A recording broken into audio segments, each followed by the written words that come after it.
All right, here we go. Anybody want to hazard a guess on where we're up to? Maybe 270. No, you're disqualified. 275. Okay. The thing lied Or again. for some people, 274. Oh no, wait a minute. This is 272. Real juice, 274. Yeah. Did the error lie again? Huh? Did the error lie I again? had to take my son for a drive. Nobody got any ideas for us here? 274, 274. Great minds think alike. All right. There a paragraph. If you want to do a paragraph again, it's on page 274. So there's never change. It gets one again, if I'm not mistaken. Good. Where We're taking that's what my notes say. Are we doing the bees and the children's theater? Oh, yeah. All right, good morning. Invited too.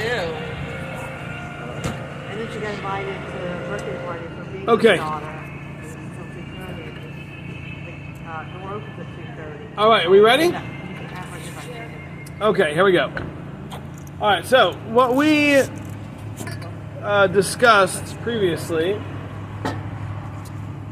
was understanding that Hashem is the source of everything,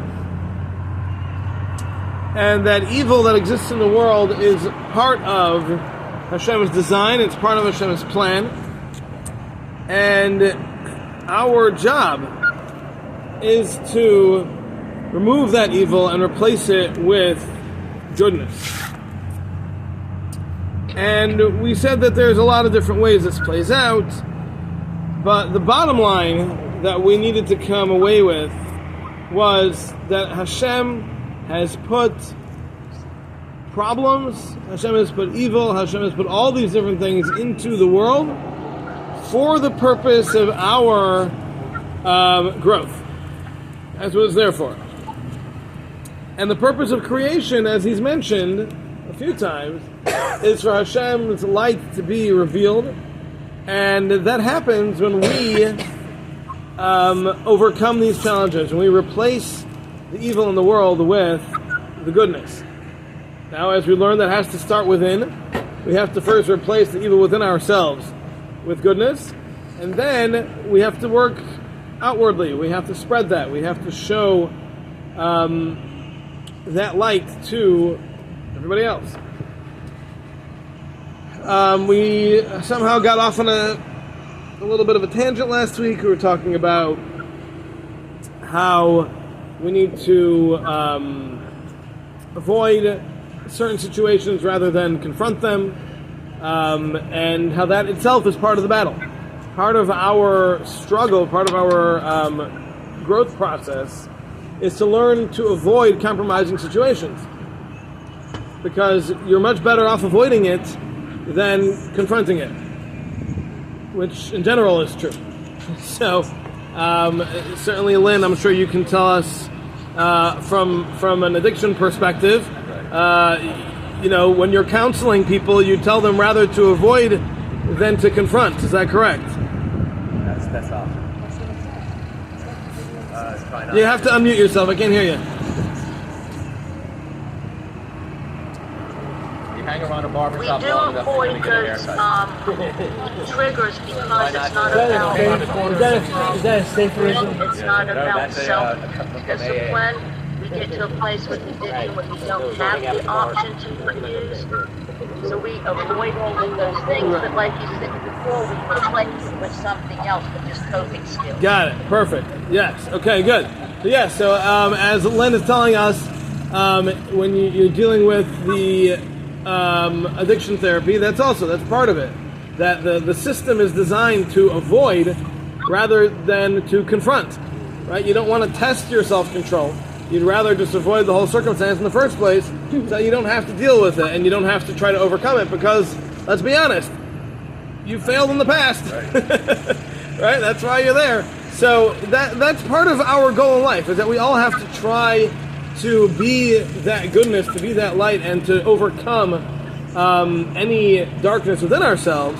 And a lot of times that means being honest and avoiding circumstances that will potentially make you vulnerable to needing to even make those decisions in the first place. Is confrontation almost always ego-driven? It can also be like you're stupid.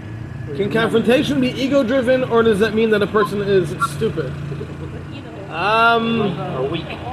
I'm gonna say there's some of each, potentially. Yeah. A person can very easily be dishonest with themselves. And by being dishonest with yourself, you're gonna end up in compromising situations.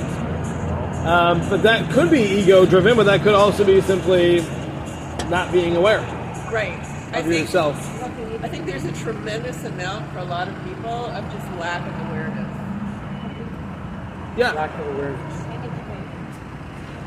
Education, the way they were brought up, they weren't protected, so many neglected kids, so many things along those lines.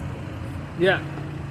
Yeah, And then for there's sure. the other side, which is selective blindness, Yes. which is they Yes. have the awareness, they know what they need to do, And but they're choosing to unwilling. ignore it.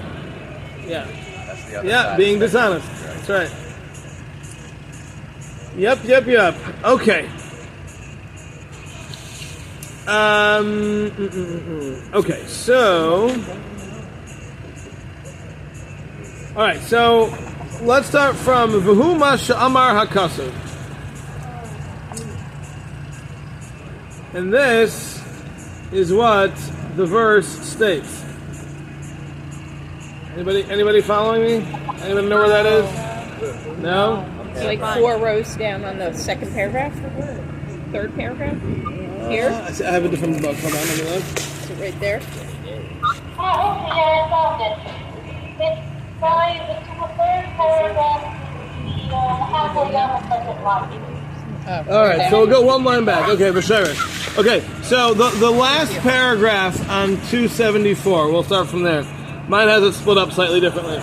Okay, last paragraph on 274, 275. So, B'Sheresh kapitel hara, the source of nullifying and removing all evil, v'havarasai, and removing it, v'hikaba kol abriya b'tayif, and establishing the world in a good place.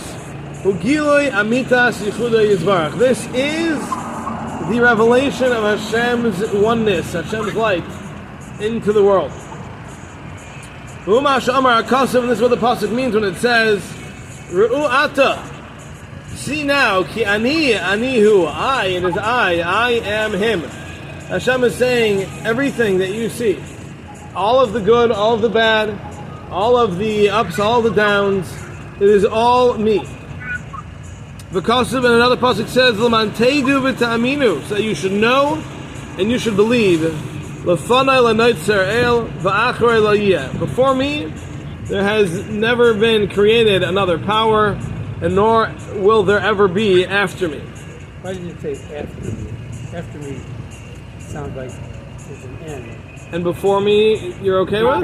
It's not that there was a beginning. No. I'm saying like the word after implies that like there's going to be a time when there's no God. I'm asking you, what about before? Why are you okay with the first half where it says before me? Because Prior. because he was existing. Before me, I was existing, but nobody else was existing. What is that? You know? How is before any less troublesome to you than after?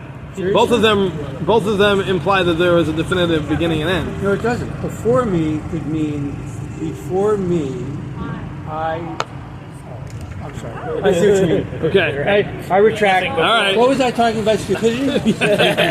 Selective blindness. Okay. Your coffee isn't hidden. Oh, you don't drink coffee. You're just not awake. Ah, there you go. It's the coffee. Okay. Okay. So what Dr. Craig is asking is that what does it mean when Hashem says that before me there was nothing, and after me there will be nothing?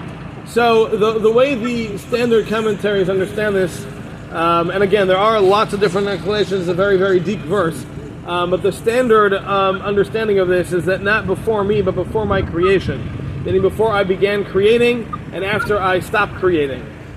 Hashem is and always was and always will be. So it's not about there ever having been a time before Hashem created time. So there can't be such thing as being before Hashem. And after Hashem, obviously, that's not a possibility. So this verse is meant to be from the perspective of man, from the perspective of mankind, from when man experienced Hashem, meaning from when man was created, until after mankind experiences Hashem, meaning after the end of mankind, Hashem is the only existence. Okay? Is that the mountain? What did you say? Is that the mountain there? It sounds like the mountain there, I think. I don't know. So, V'nimtza. So the Ramchal says that what comes out from here is Shesois Tikkun Kol Habriya. That the goal, the end of, the culmination of the correction of all of creation, Tolei Begilo Yehuda Yisbar. That all hinges on Hashem's revelation within the world. So understanding and recognizing that Hashem is oneness, Hashem is all that exists, every single thing that happens is all part of Hashem, it's all Hashem's doing, that recognition is the culmination of the purpose of creation. So when the world comes to that recognition, that's when we'll have the world reaching its purpose. That's when we will have our mission accomplished. At that point. Okay? We're all good? Okay. Is this strictly Yidden or the whole world. All of creation, yeah. So it says Tikkun Kol Habriya. What happens after Okay. So Rabbi Goldman wants to know what happens once we've reached this culmination. Once the world has come to this point of recognition, and everyone recognizes Hashem is everything, then what? So the answer is that after that, the world begins to go through a transitional period in which it starts... the spiraling period? Yeah, where basically the physical existence of the world begins to end, and then there's 1,000 years, whatever that means, of shemama, of emptiness, in which the righteous continue to exist, and the world does not, and then the world is recreated in a spiritual form. And in that form, the righteous will continue to exist as this world continues, or this new world exists, and there's this continual growth and upward movement closer and closer to Hashem forevermore. What do you mean? I have no idea what I mean. I'm sorry, what are you saying? I didn't know if that meant like the earth was going to be eliminated or it's going to exist but in a different... Will it be all different or... It will definitely be all different, yes. Where does Zacchaeus Amasim fit into? Before all that. Okay, that's prior Before, to- yeah. So but wait, so Zacchaeus Amasim, then the resurrection of the dead, and then just the Sadiqim? Because that there's a contradiction there. So the Mashiach, the process is Mashiach comes, and at a point that begins a process. Okay? Mashiach coming is the beginning of a process, at least the way that Arizal understands it. That process slowly comes to a point where the whole world recognizes Hashem's oneness. Whether that happens through Tchias HaMesim, after, before, but that's all part of that process. So people are brought back to life, and there's this existence in a world that recognizes Hashem. That era is 1,000 years. Somewhere within that era... within that era. Somewhere within that era is the resurrection, is the recognition by the world. All these things happen during that time. The lion and the lamb, right, where everybody's world peace throughout all of creation. All of that is a process that will come to fruition at different stages through the era of Mashiach. Death will cease, right? We'll live forever. All these things. Now, after all that, then there's the Yom HaDin HaGadol, the Great Day of Judgment. At that point, that's when those who make it and those who don't make it are separated, and the world is destroyed. And then there's that 1,000 years of destruction, whatever that means, in which the righteous live on in a spiritual form. They grow wings, so to speak. Don't know what that means. They hover about. We don't know what any of that means. And then after that, the world is recreated in this spiritual format in which all of the righteous will continue to live on in this new world, which is a spiritual existence that will last forever, that will be an everlasting process of coming closer to Hashem.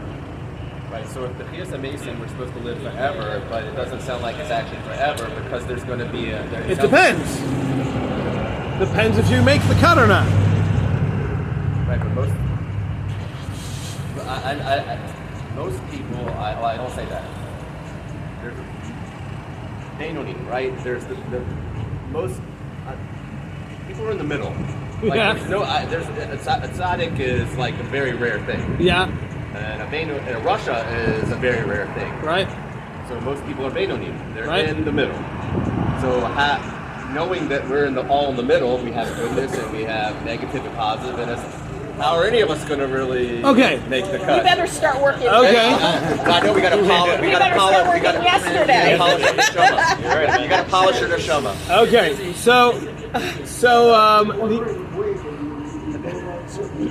I'm concerned about the cut. As we all should be. Literally and figuratively. Right. So we learned earlier in this very class, in this very book, we learned that making the cut, it doesn't take as much as it seems. Making the cut requires even something as little as connecting with the righteous person could be enough to make the cut. It doesn't take that much to make the cut. And as we said, according to some, even any just waiting until they're out of earshot. Any Jew, any Yid, has a portion of the world to come. From the times of the giving of the Torah and on, every Yid has a portion of the world to come, which means that eternal existence. So even if a person was very bad, they can still make it. Now that doesn't mean they're going to have a very good place when they're there. They might be just hanging on to the coattails, but they'll be there. So I'm not suggesting that we become complacent and be like, oh, okay, fine, so we're good. That's not a good attitude to have. But at the same time, I would not worry and get all nervous that, what happens if I don't make the cut? Because that's very unlikely. Now, I would recommend making it more unlikely, if at all possible. That would be a good plan. But certainly, you don't need to live in fear that, oh no, I'm doomed forever. You don't need to worry about that. But everything that we do is going to have an impact on where we are and where we end up. So, okay. All right, are we good here? We got this? We're all on the same page? Yeah? Okay. All right, so let's continue on here.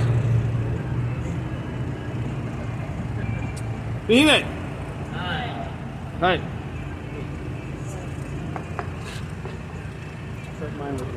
Hu haya hayve v'yiyeh tamid. Hashem was, is, and will be always. Echad, Yachid, Umyuchad. One, alone, and unique. Now, in some of Ramchal's other works, he describes what this means a little bit more in more esoteric terms, and I am not going to look at that to try to figure out what that is. But let's just understand this, at least the way the Rambam puts it. That is that Hashem's uniqueness is so unique that there isn't another uniqueness that can be compared to his. Okay? So, we're talking about a oneness that... What? You know something? You might be drunk by then.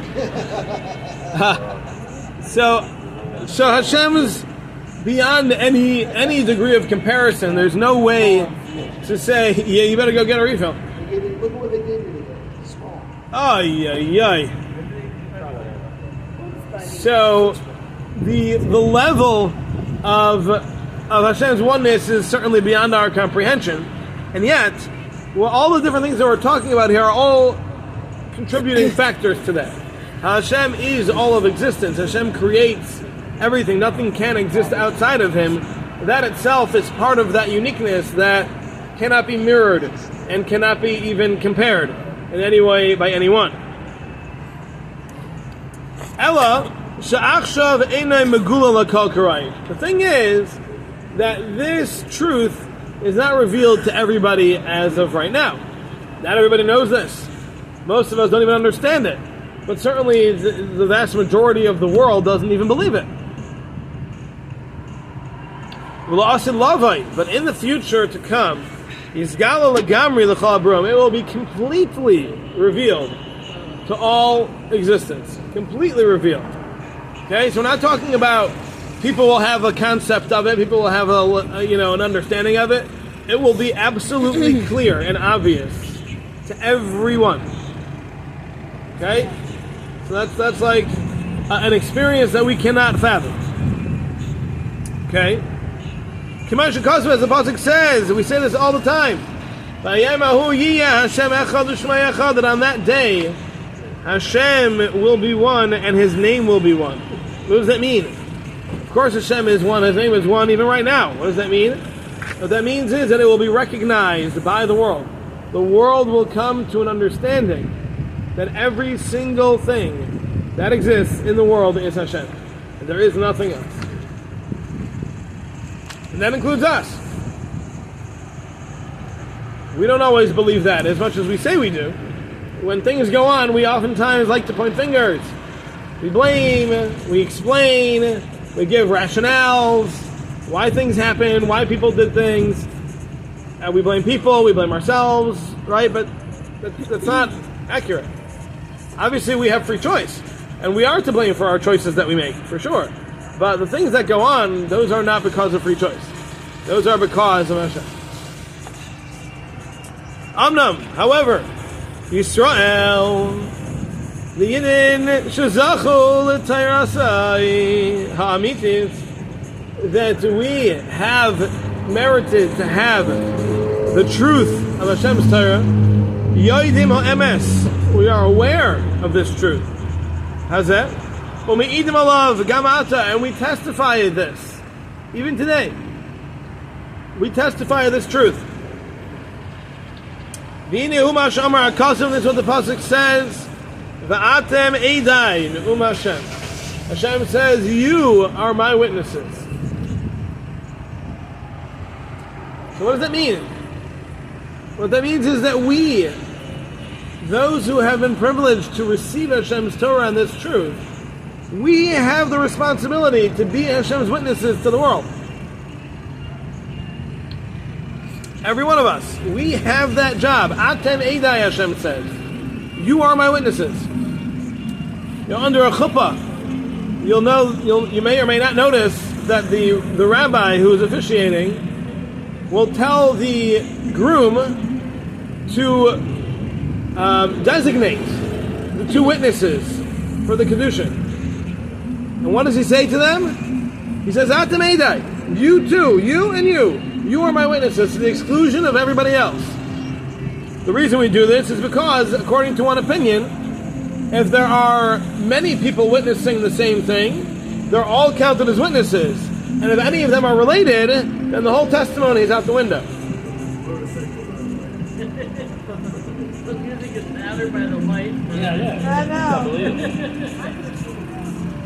So it's the same idea over here. Hashem says to the Jewish people, Atem Eidai, you, to the exclusion of everybody else, you are my witnesses to the world of my existence, of my oneness. That's us. That's who we are. That's our charge. That's our responsibility. This is a tremendous merit for us.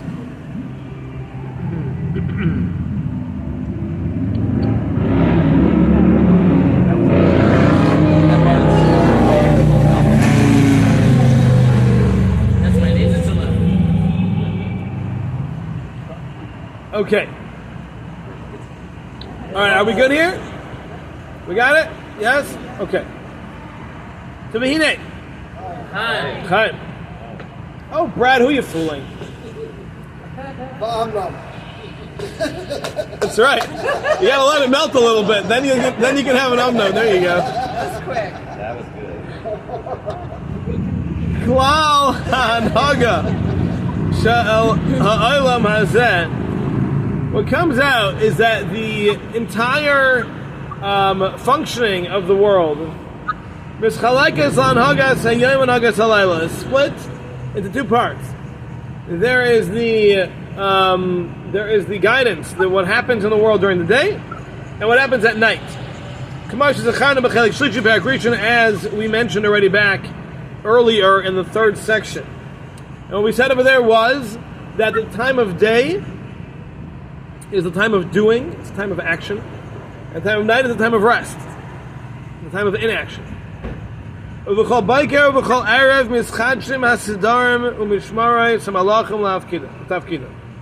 said every day and every night, the entire system is restarted.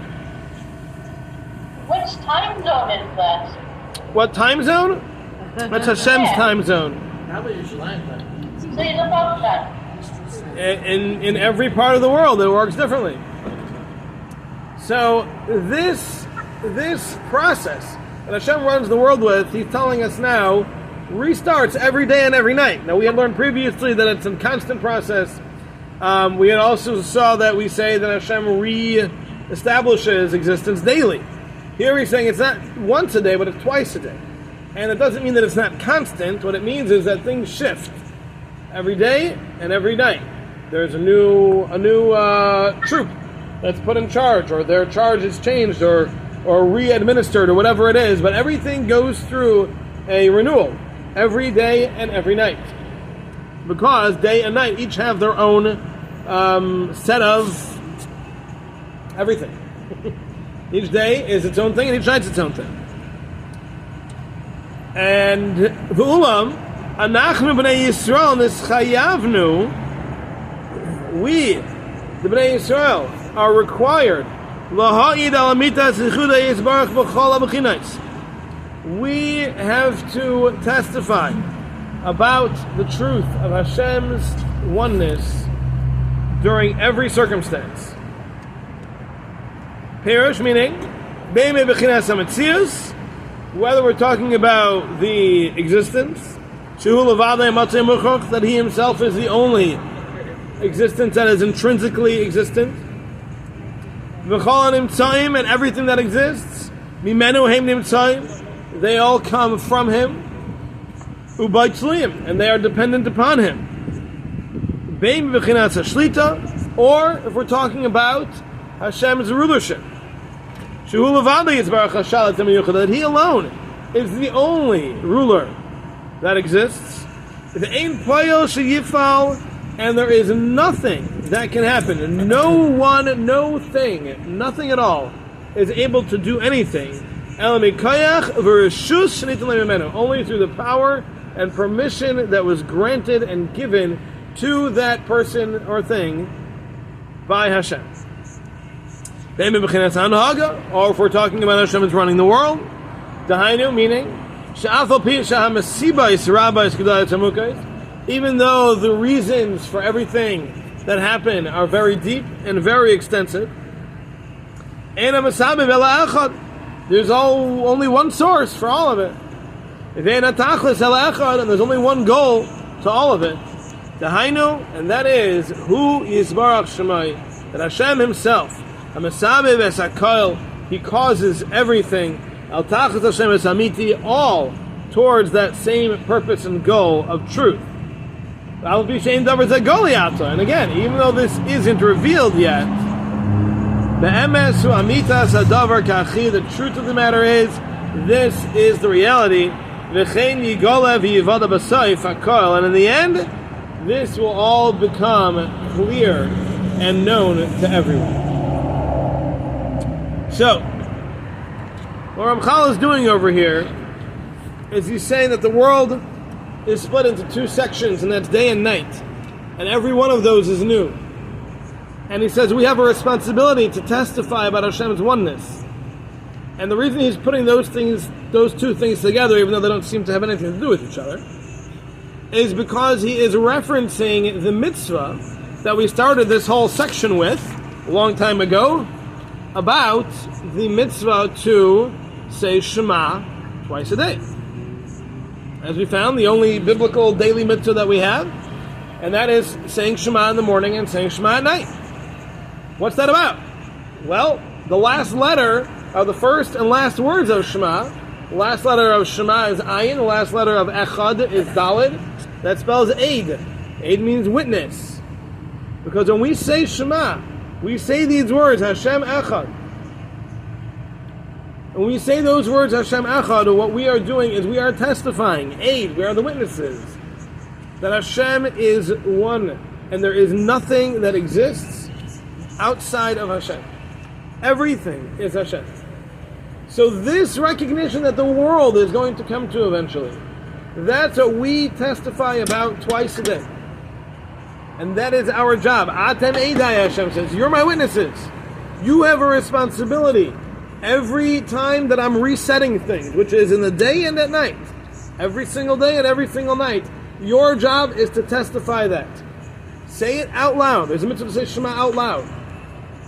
When I say we say quietly, Shema has to be said out loud. Because we're testifying. You can't whisper a testimony. That doesn't count. Testimony needs to be verbalized. It needs to be said out loud. People have to be able to hear what you're saying. And that's what Shema is. Shema is we are testifying that Hashem is one, and everything that exists in the world is Hashem. And that is something that, when the time comes, the world will recognize. And we will even understand it better than we do now. But we need to recognize that saying Shema is so profound. It is so central that it is literally the only mitzvah we have today that's a daily mitzvah. Biblically. And we got to take it seriously. Shema is so important that when Yaakov met Yosef after thinking he was dead for over 20 years, the moment he met him, he said Shema. Why? That wouldn't be my first reaction. Why was it Yaakov's first reaction? It's because of this. It's because at that moment, Yaakov had an even greater recognition and an even greater sense of responsibility to tell the world, Hashem Echad, look at what happened. My son Yosef that I thought was dead, that he was the future of the Jewish people, that he was the key to my eternity, I thought all of that had ended, and now I see that he is reigning over the land of Egypt. He is going to save the Jewish people. He's going to save the future. He's going to save the whole region. And all of that is all part of Hashem's plan. That's what we say when we say Shema. Every day, every night, we should think for a second before we say Shema, Hashem is one. What does that mean? That means every single thing that's going to happen over the next 12 hours is Hashem's doing. Everything, no matter what. And if we can have that recognition, and we can verbalize that, and we can show that, then we've accomplished this mitzvah. The mitzvah of Atem Eidai. You are my witnesses. That is the goal. And that's what we can accomplish every time we fulfill this mitzvah, both in the morning and at night. Yes? Speaking, can you say Shema more than twice a day? Like, let's say you just are thinking about Hashem and you want to say it, or you're going into surgery. Yes. You don't know what's going to be. Yes, you can. Sure, surgery. Yeah. Okay. You're going to sleep. Yeah, absolutely. Yes. So you can say it, theoretically, you can say it 10 times a day. Like, if you're thinking about Hashem. I mean, whatever. Yeah. You can say it. Yeah. Right. Just say the whole thing, because it's a verse. You have to say the whole thing. First. Yeah. Is that why it's also the last thing that you said? I'm sorry? And, is that also why it should be the last thing that you said? It is why it should be the last thing you say, because you want to go to sleep with this on your mind. Yes. Yes. As the Mishnah Berurah writes, when a person goes to sleep, it is a good thing to just constantly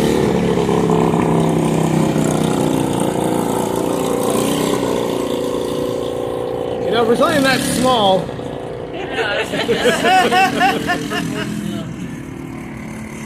Big bark. Not a lot of bite. Yes, as Gula's pointing out, the Mishnah Berurah says that when a person goes to sleep at night, they should just constantly say over in their heads or with their mouths, just say over the verses of Shema and V'ahavta over and over and over and fall asleep to that. Because that's what you want to be in your head as you're sleeping. Right, it could be a mantra. Yeah. I thought you are supposed to cover your eyes, right? So what happens if you You don't need to. Yes, I was For gonna say- davening, you should. When it's in davening, you should cover your eyes because that needs extra focus and attention, but not in general. Because then you might not have memorized it, Right, right? right, Okay. right. All right. All right, very good. We'll stop here. And Mr. Shem, we'll see. So, I am not going to be here next week. Mr. Shem, we're going to a bar mitzvah up in Lakewood, so I will not be here next week. But the following week, I think I'm here. So, see you then. Are we? Have a good one. I'm not telling. We're up to Vihine. I don't know where that is in yours.